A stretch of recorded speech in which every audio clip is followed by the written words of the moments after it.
Communication is a key life skill.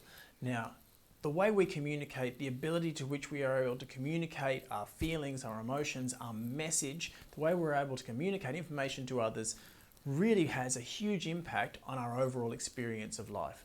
Because communication is involved in learning, communication is certainly involved in our relationships, and it's definitely involved in our work and our passions and our hobbies.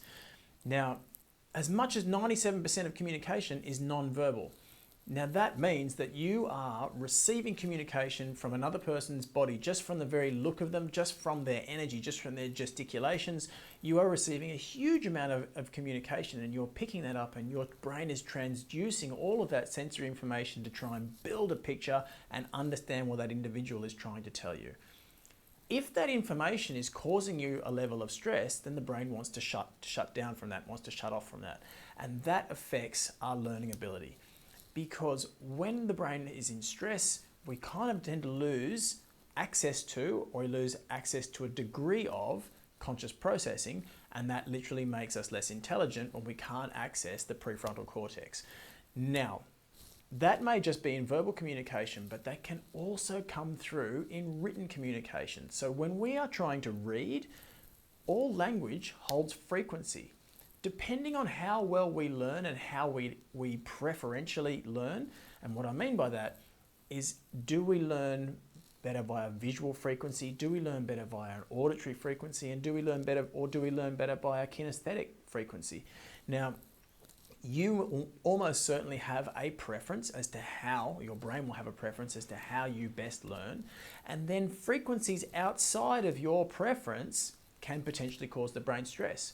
What that looks like for a lot of kids is troubles at school, difficulty learning, difficulty retaining information, difficulty maintaining concentration when you're reading, when you're attempting to try and get your way through your reading material.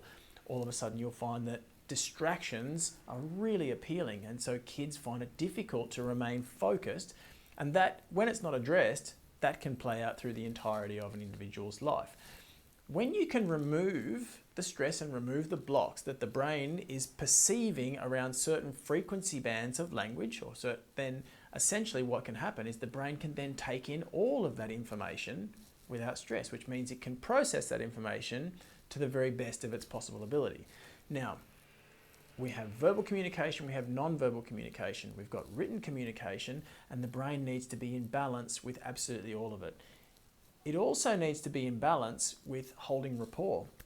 Holding rapport is being able to engage eye to eye with someone and not have the look of that person cause you stress to the point where you just need to be looking away all the time and not engaging, which then can cause the other person stress, and then communication breaks down. So what we like to do is we like to remove any of the frequency blocks around the language that's written. We remove any of the frequency blocks around that rapport, as in stress from another individual impacting on us. And when we do that, then we can communicate effectively, we can learn effectively, and we can potentially read even faster. And that's something that we can do when we delve even more deeply into the process. So communication, verbally, non-verbally, written, and our reading, the speed to which we can read and the amount to which we can retain are hugely impactful things that we can affect very, very positively in this space.